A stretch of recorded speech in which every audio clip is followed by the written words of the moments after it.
xamoon naa ne dinañ ko jàpp mais dem aussi loin la xalaatul woon ne dinañ ci dem mais nag c'est comme ça xam ne rek yat bi ngay jël di dóoraatee bu subaa moom la ñuy fob rek di la ko dóoree moo tax booy dóoral ndànk fi mu toll nii sa kilifa yi nga am ca kër ga nooy mënti comporter ak ñoom fexeel mu rafet ndax ëllëg boo yoree njaboot ni nga leen daan def rek nañ lay def mais nag c'est valable pour tout le monde jël Sénégal waxuma sax delloo ko fu ñu jógee mais ndekete yoo avancé wuñu dañu stagné liñ doon xeex mais liñ doon xeex démb ak bërki démb moo fi nekkaat donc on bouge pas et c'est vraiment écœurant désolant mais très triste pour que ñu jël Sénégal jàpp ko def ko comme jouet ku toog ci wujje gi kaas wax nangam buñ la joxee ña doon def sax boo ñëwee da nga naan dàq ñu ma ko woon yaay gën a yées ñi fi nekkoon. C'est malheureux pour les 87 morts je sais pas 80 morts 82 87 je sais pas mais plus de 80 morts. lii lañ doon xeex. mooy ay jàpp arbitrairement ay jàpp ba pare doog a wër lu muy def. ay fekk ay délit d'opinion nit ñi di wax seen xalaat nga leen di xupp wala nga leen di xoqatal wala nga leen di tëj kaso yooyu lañ fi doon xeex. jógu fi nag comme ni ma ko tàmm di waxee morceau boobu moom j'espère que kilifa bu kër gi. nekk PCA Grand Théâtre dina koy déglu ba léegi jógu fi mooy seen morceau boobu j'espère que dina koy déglu ba léegi parce que dara jógu fi. d'accord mais te dama gis amal nga xaw a mel ni pour triste de yow daa mel ni placement sous mandat dépôt bu Badara Gallé bi daf la affecté parce que tey dama gis je ne te sens pas daal. non pas affecté. affecté wu ma de affecté wu ma non du tout dinaa am lu ma naqari. mais connaissant l'homme wax dëgg yàlla ruus naa sax mel ni dara daf maa jàpp. xeex bi li mu laaj je pense que looloo ci gën a ndaw dem kaso man. loolu laa jàpp nekk nii tembe. waaw loolu laa jàpp moo tax dem kaso bi man te moom aussi noonu la ko xamee te noonu lañu ko doon waxee. noonu lañu ko doon waxee. kon moom sóoraale woon na que ni maanaam ci combat bi mu nekk kaso moo gën a tuuti ci lu ko doon xaar. waaye bien sûr loolu moo gën a tuuti ci lu ko doon xaar. xam na comme mu ngi ci doon préparé boppam. donc comme ni mu amee woon habitude di wax rek. saa yi may dem jàkkaarloo jàpp naa ne balaa jàkkaarloo di jeex ñu ñëw jël si ma wala bu jàkkaarloo jeexee ñu jaare fa yóbbu ko. xam ki lay wax loolu du lii moo koy bett wala du lii. mooy tax du mel na mu war a mel. te ku gëm yàlla la aussi Badara ku gëm yàlla la ku bëgg arxuraan la. te xam na yàlla lu mu wax ci nattu yi donc te jàppee ma ko nattu pour man benn palier la si escalier bi ñu war ci teg tànk daal di gën a dem ca kaw ca kanam. du benn problème. avant sous mandat de dépôt bi ñu ko ciy placé gis nañu avocat am génn di dénoncer que ni sax même ay visitam maanaam nanguwuñ leen ko woon.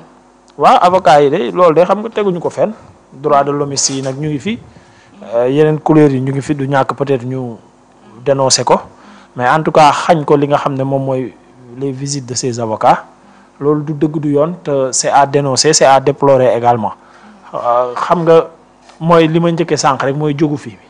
yii lañ doon kaas quoi yii lañ doon kaas. arrestation arbitraire yi. ak jël ay àq ak yelleefu nit ki. di ko salfaañe dem barricade kër Ousmane Sonko yii lañ doon kaas jàpp ko ñoom maître Clédor Ly bëgg wax ak moom ñu ne leen du ngeen wax ak moom ay soxnaam bëgg ko visiter ñu ne leen du ngeen ko visiter yii lañ doon kaas rek c'est la même chose dara changé wul et c'est dommage ñi ko doon kaas tey nag ñoo koy defaate looloo ci déplorable xam nga su Macky Sall mën nga wax ne Macky Sall ak Abdoulaye Wade seen diggante. àggul woon fenn fii ba Macky Sall taxaw doon kaas yenn yi di ko déplorer di ko ñaawlu mais ñii lépp lu ñu nekk di defaate moo tax justement li ñu doon waxtaanee sànq layal leen looloo tax mu jafe parce que lépp lu ñu nekk di def nii ñoom dañ ko doon kaas avant donc layal leen dafay xaw a jafe. voilà discours contraire aux bonnes mœurs yaakaar naa ni loolu lañ ko doon toppee mais ñu yokk ci diffusion de fausses nouvelles offense à une personne exerçant tout ou partie des prérogatives du président de la République loolu nag ñu gis ñi nga xamante ne ñoom ñoo ko doon layal dañoo gën daal di dénoncer lu nu mel yaakaar naa ni déglu nga maître Oumar Youm après placement sous mandat de dépôt bi kaddu yi nga xamante ni yëkkati na ko. waaw xam nga diffusion de fausses nouvelles bi man j'aimerais bien savoir où était l'information c'est comme li may demander ci Abdou Guerre rek. c'est-à-dire information bi lan la. lan la Badara joxe comme info. donc amul leen lu mu joxe comme information donc pour man diffusion de fausses nouvelles amu fa woon yoon. maintenant xam nga vouloir coûte que coûte yóbbu ko instruction mettil affaire bi nangam ak nangam et la justifier loolu lañ bëgg def nii moo tax lu ne ñu jël ko gën ko koo gàcc mais en tout état de cause Badara Gadiaga xam na ki mu doon et je pense que xam na fi mu nekk situation yi ko fay xaar et xam na askan wi fu ñu ko teg c'est le plus important ndax gis na keroog accueil populaire bi ñu ko defal gisaat na tey ni nit ñi ñëwee wuyu si ko pour man loolu c'est le plus important te da ci war a jàng daal di am taxawaay ak ndëgërlaay pour yàlla gaaw teggi lii mu daal di ñëw représenter waat Sénégalais yi comme il se doit loolu laa jàpp ne mooy posture am te loolu lay def xam naa ko. gis nañ mbooloo bi mais ñu dégg ni tam ci mbooloo moomu noonu ñëw accompagner ko am na ci ñaari arrestation Gaynde Macky ak keneen koo xamante ni tam bokk na ci.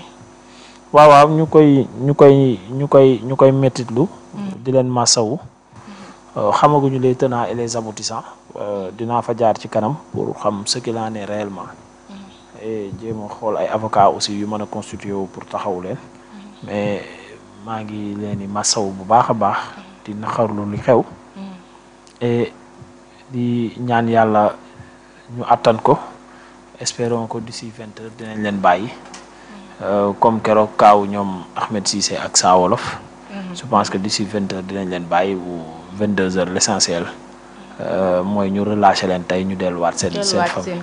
Maître Oumar Youm ci ay kàddoom mu mel ni que maanaam dafa xaw a joxoñ baaraamu tuuma justice bu Sénégal ndax nee na ñi doon déglu Badara Gadiaga ci procès verbal bi amuñu leen loo xamante ni téye nañ ko mais parquet bi moom moo chargé Badara Gadiaga dem na sax ba naan maanaam ay mainmise la par rapport ak ni nga xamante ni rek noonu la ñuy doxalee am na ci mainmise. waaw xam nga ci moment wu déglu yi moom da ngay gis parfois xaar bi yàgg lool mu mel ni dafa am ku ñuy déglu wala dafa am ku ñuy xaar dafa mel ni doo xam na lan ak lan la doo xam ndax ndigal la ñuy xaar dafay yàgg tellement que suspicion yooyu mën nga ko am wala ñu déglu la ba pare biñ lay déglu yow xam nga ni ñii parewuñu sax pour téye la parce que niñ lay dégloo di am luñ ciy jàng ñoom it seen taxawaay day am loo ciy jàng mais boo da ngay gis loolu après dugg ak jénn bi téléphone yi dem ñëw après chargé la wala jénnewaat yeneen chef d'inculpation daal di la koy dóor loolu nag mu nekk jafe-jafe boo xam ne wax dëgg yàlla c'est à réparer te gouvernement bi comme ni ma ko waxee nekk nañ gouvernement boo xam ne cohésion sociale jooyantiwaat ak justice bi loolu ñoom ñoo ci waroon a jiitu vie seen passé ak fi ñu jaar yi. d'accord ndax yow d'après ni nga xamante ni nu nga gisee justice bi di doxalee ndax dafa am maanaam jalgati ci wàllu yoon ndax jàpp nga ni ba tey justice bi yaa problème par rapport ak ni nga xamante ni noonu lay doxee. waaw xam nga man nag du ma fragiliser justice. foofu laa wuteeg Ousmane man du ma xas justice du ma fragiliser justice du ma xas armée du ma xas. borom tenir respect bi li ma am ci ñoom nag lu tax damaa xam ne. ñi nga xamante ne nii sa réew. pour mu neex ñoom foofu ñu am ci taxawaay ak ndëgër laay. pour maare day taale musiba dugg fa mën naa jaare ci li ñu yor ñoom. donc loolu du lu ñuy fooye du lu ñuy caaxaane. beneen bi moom mooy li nga xamante ne nii moom mooy comment dirais-je l'armée. ñoo yor suñu sécurité yor suñu kaaraange yor tout. loolu it du ma leen fragiliser su ma leen fortifié wul doole leen doole ñaar yëpp tuuti naa ci. mais waxin la su ma leen fortifié wul.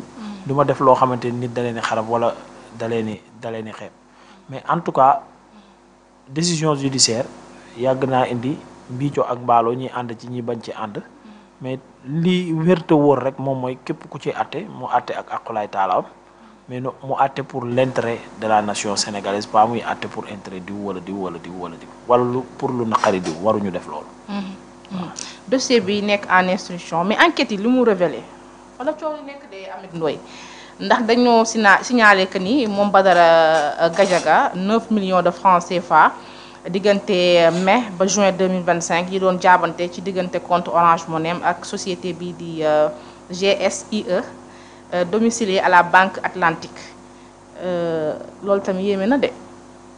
ndax yaakaar naa ni loolu moo bokk ci moom mooy ñeenteel chef d'accusation yi que Badara Gadiaga doon recevoir xaalis wala da doon laaj xaalis pour génn di dal ci kaw régime bi wala di attaquer régime bi pour ko déstabiliser.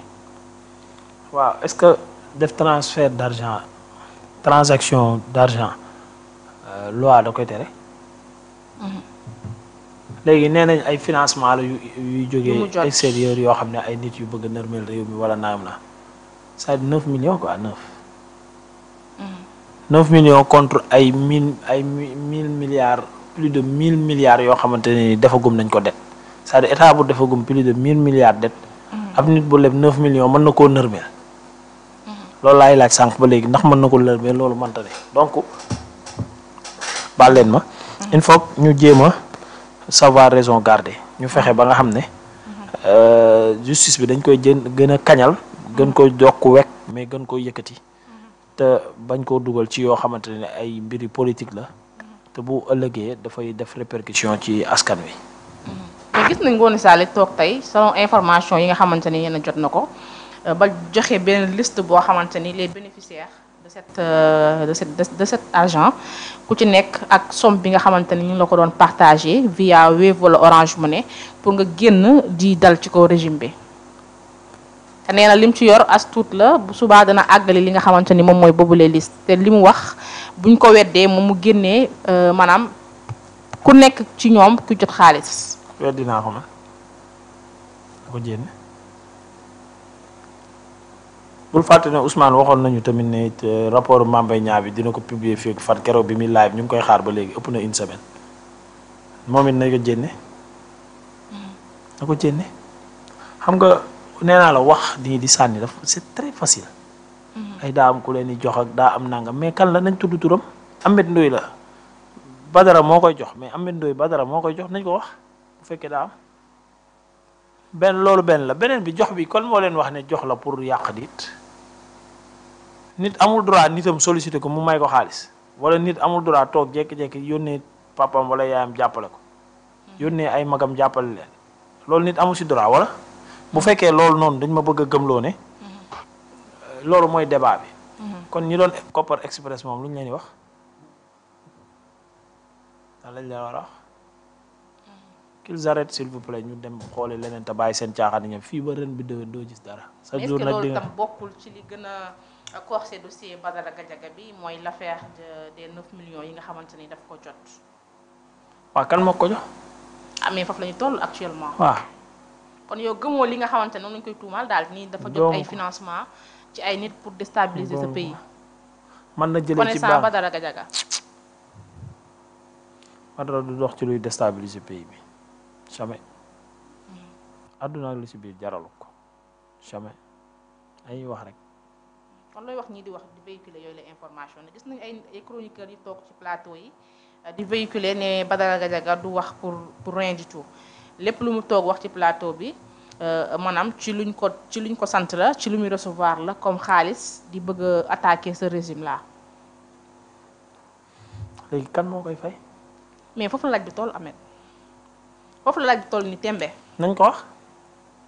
man damaa sonn ay magum jëm yu wax lu dul dëgg kooku man plus de 11 ans xaw ma 12 ans damaa sonn ci loolu nañ ma wax kan moo koy fay ak ñaata la ko fay ñu avancé bu doonee man dañ may fay nañ ma wax kan moo may fay ak ñaata la ma fay nañ ko wax sénégalais yi mu leer ay toog dañ leen di fay dañ leen di fay rek loolu c'est trop facile loolu ñëpp ko man Binta sàcc la waaw lu mu sàcc ak fan la sàccee nañ indi preuve yi daal. nañu wax lu am preuve tey wax dëgg te yàlla tax waaw. comme wàllum fay daal yow da nga ko daal di démenti comme c'est par rapport ak ñoom lu ñuy wax. déedéet dama ne ñoom nañu wax kan moo ko fay loolu rek laa wax. mais dossier bi comme mi ngi en instruction est-ce que du enquête bi tamit moom mooy définir loolu. non concernant Badara wax naa la ci lu leer. Badara quand même xanaa bu ko nit doon fay du 9 millions la koy fay. pour mu déstabiliser réew mi c'est mal connaître Badara. réewum Sénégal mi sax 9 millions moo koy déstabiliser. kon bu yeboo ku nekk na daw uti fu mu jëm xam ne ñun ñu ngi ci insécurité bu garaaw 9 millions. baax na yàlla baax na. voilà ñu gis ni Badara Gadiaga maanaam wéetul benn yoon ci li nga xamante ni rek moom